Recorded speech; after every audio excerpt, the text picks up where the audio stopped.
Oke, selamat datang di MIF Pro Channel ya. Channel yang membahas tentang keuangan dan teknologi. Hari ini kita akan meneruskan ya untuk project manager yaitu di fase 3 ya. Yang sebelumnya kita sudah menyempatkan ya untuk menjelaskan terkait dengan kick off dan fase satunya yaitu di requirement. Saat ini kita masuk ke fase 2 ya, yaitu di fase development. Oke, di saya lanjutkan untuk fase 3 ini di fase development. Ini PIC ya yang dibutuhkan itu yang pertama adalah development, itu sudah pasti. Yang kedua adalah sistem analis, yang ketiga bisnis analis, yang keempat adalah technical writer. Lalu result ya yang diharapkan untuk di fase 3 ini di masa development ini yaitu yang pertama terkait dengan Figma ya, bila perlu adanya desain. Nah, di sini perlu adanya Figma ya untuk seperti apa desain yang dibutuhkan, yang mungkin dari sisi blueprint itu sudah dapat ya, secara kerangkanya ya, kerangka desainnya untuk aplikasinya seperti apa sudah didapat. Nah, ini harus masuk ke sisi Figma ya untuk dilakukan kerangka aplikasinya nanti seperti apa. Nah, mungkin di sini ada development, memang tidak ada hubungannya ya development sama desain yang ada di Figma. Tapi ini kalau bisa sih memang ada tim lain ya yang membantu UI UX-nya untuk membantu development untuk seperti apa sih gambaran aplikasinya nanti gitu ya. Karena memang saya yang sudah berpengalaman jadi development itu kalau tidak ada kerangka ya, kerangka gambaran seperti apa nanti aplikasinya, formnya seperti apa dia pakai checkbox atau button atau radio button atau dia formnya pakai poster atau seperti apa gitu ya. Nah, ini perlu didiskusikan gitu ya. Karena kalau seandainya tidak ada tim mendesainkan di sisi Figma, itu development akan mengambil contoh secara umum gitu ya, gambaran secara umum yang ada di internet atau sesuai dengan pengalamannya dia. Sehingga nantinya kalau seandainya ada perubahan ataupun tidak ada kecocokan di sisi user, nah ini nanti perubahannya cukup cukup masif ya, atau bisa mengganggu timeline gitu ya. Nah, ini secara pengalaman di project yang seperti itu. Jadi alangkah baiknya nanti Anda sebagai project manager juga menyiapkan setidaknya 1 bulan atau 2 bulan untuk membuatkan kerangka gitu ya untuk UX-nya di sisi Figma.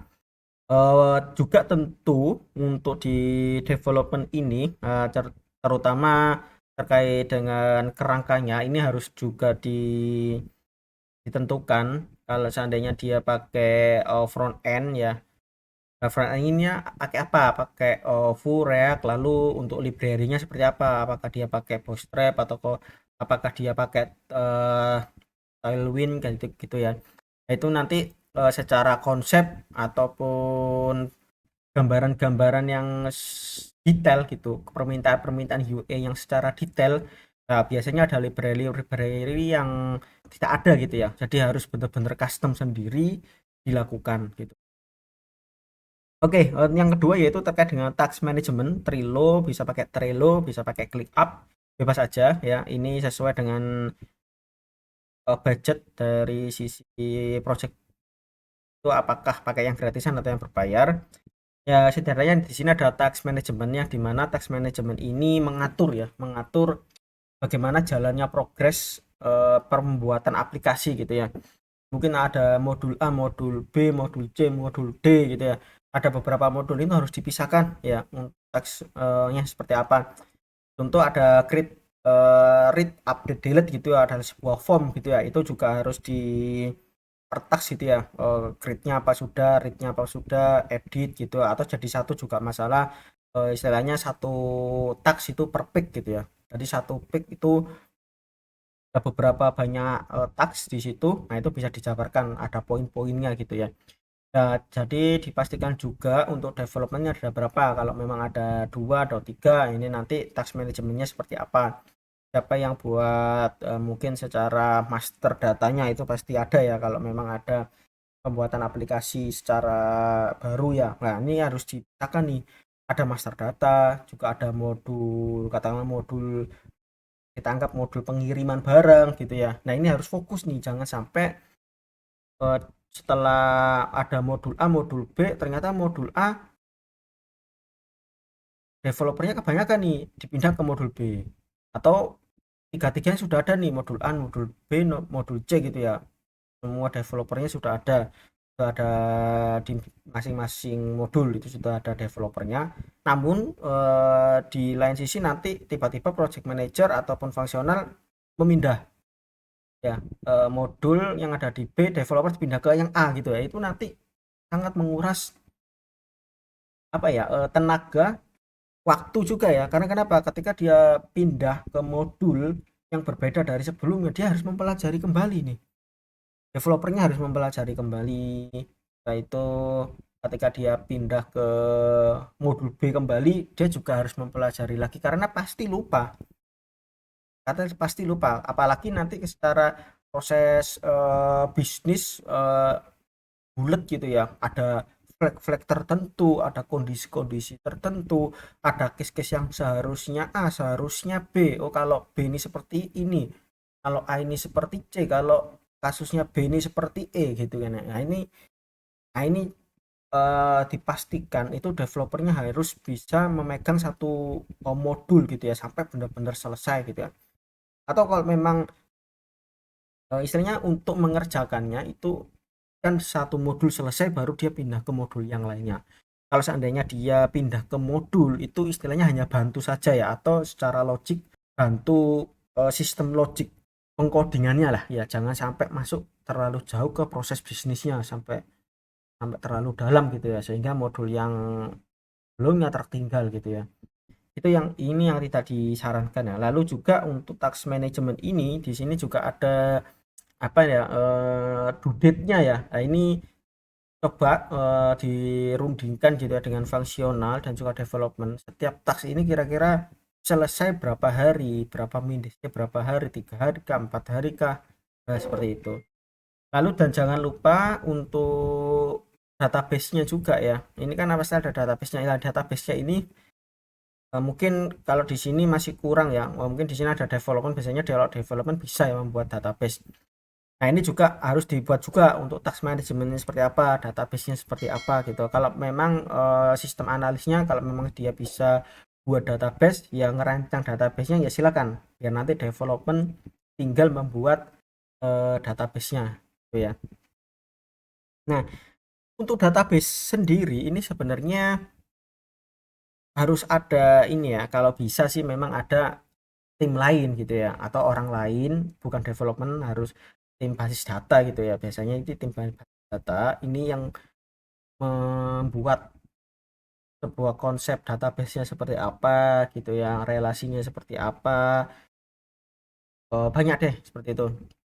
Nah, itu konsep-konsep database-nya ya, relasi-relasinya seperti apa, itu biasanya basis data. Developernya memang saya katakan tadi juga bisa, tapi biasanya memang akhirnya dia merangkap merangkap taks lain juga ya. Tapi biasanya sih nggak apa-apa. Jadi untuk database itu biasanya disiapkan dulu, dirancang terlebih dahulu.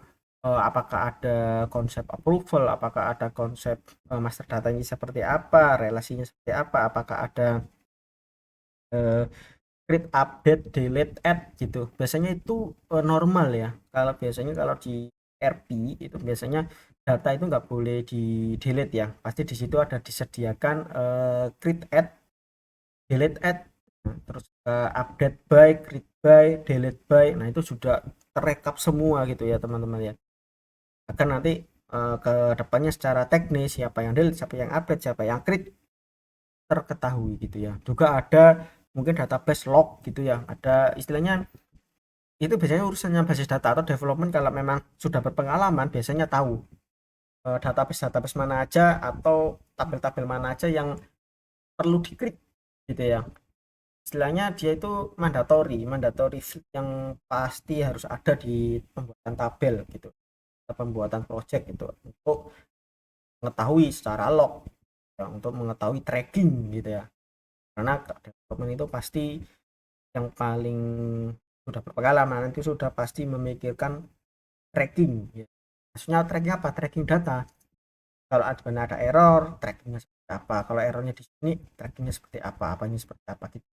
Pasti akan mengkondisikan di awal ya. Bagi developer ini pasti akan mengkondisikan di awal. Oke, saya lanjutkan.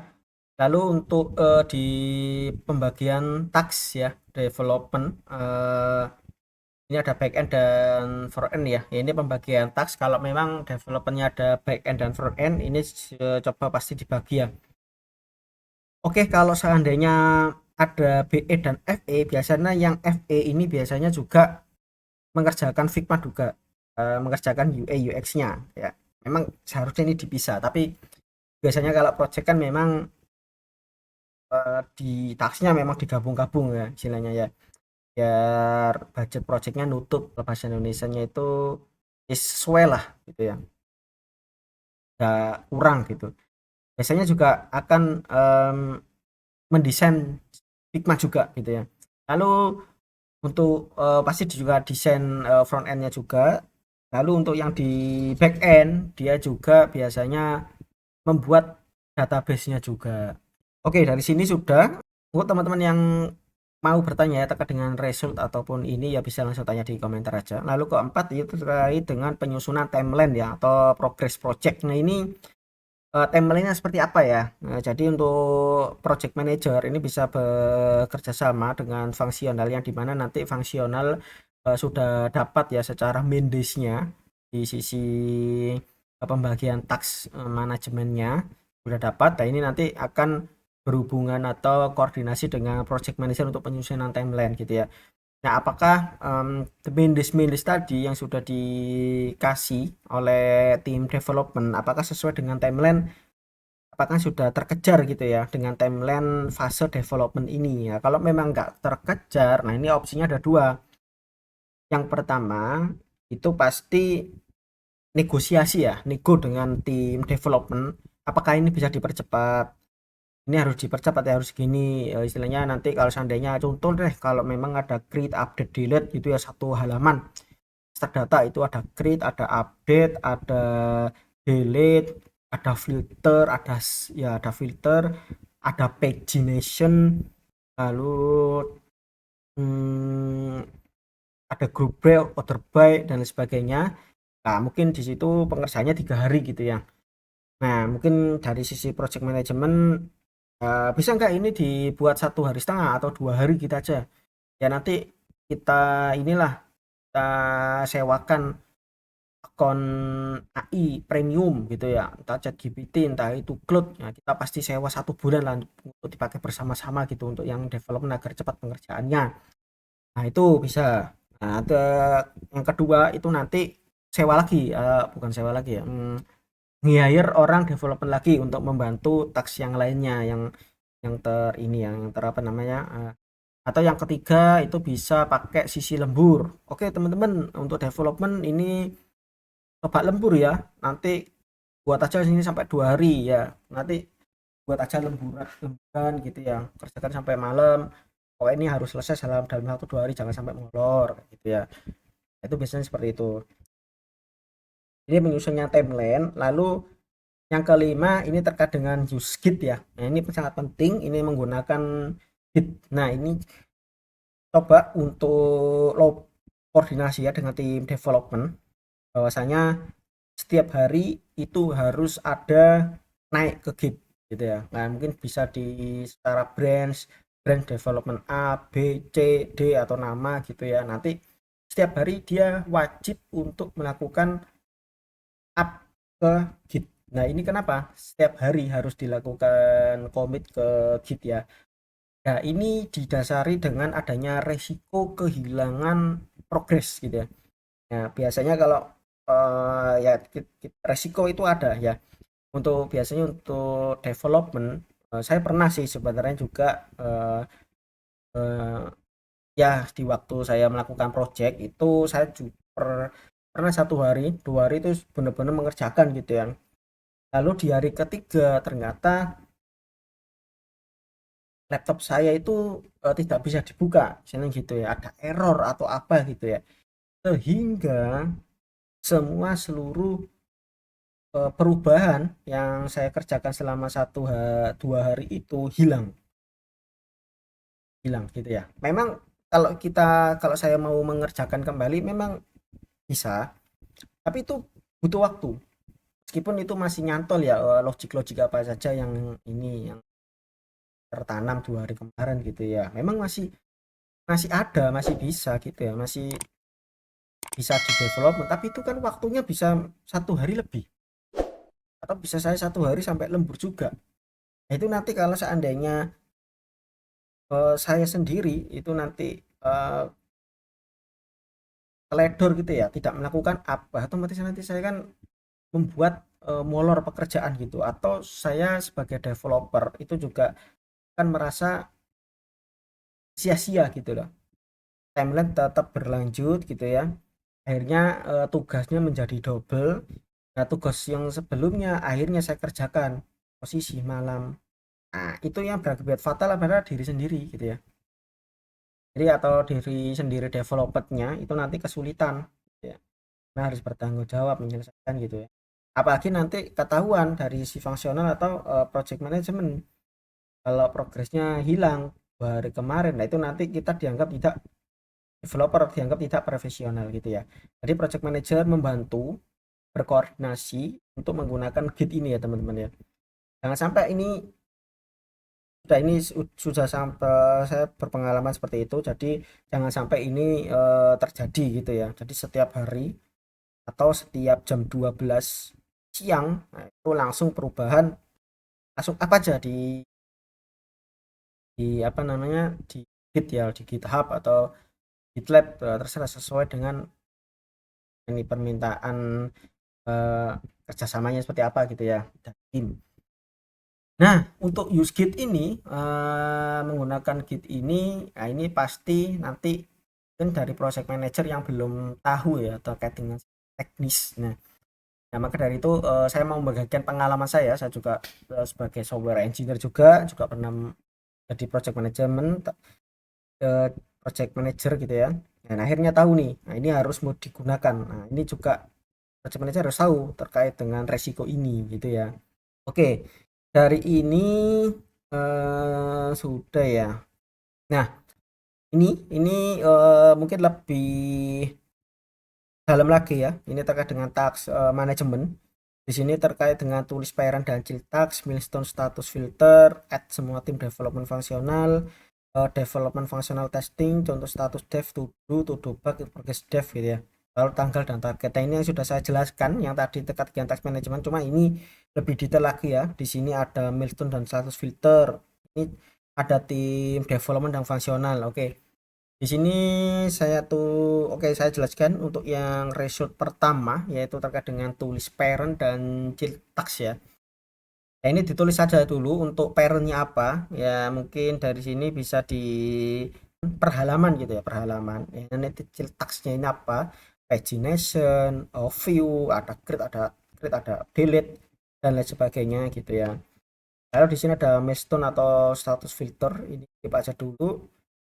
Lalu untuk add semua tim development dan fungsional, nah ini semua tim development dan fungsional add semua ya di task management ya, bahkan di TW juga, technical writer juga, itu nanti juga di development fungsional testing ya. Ini ya untuk fungsional itu adalah testing ya teman-teman ya. Untuk development ya pasti development. Jadi untuk fungsional itu fokus untuk menjelaskan fungsionalnya aplikasi seperti apa.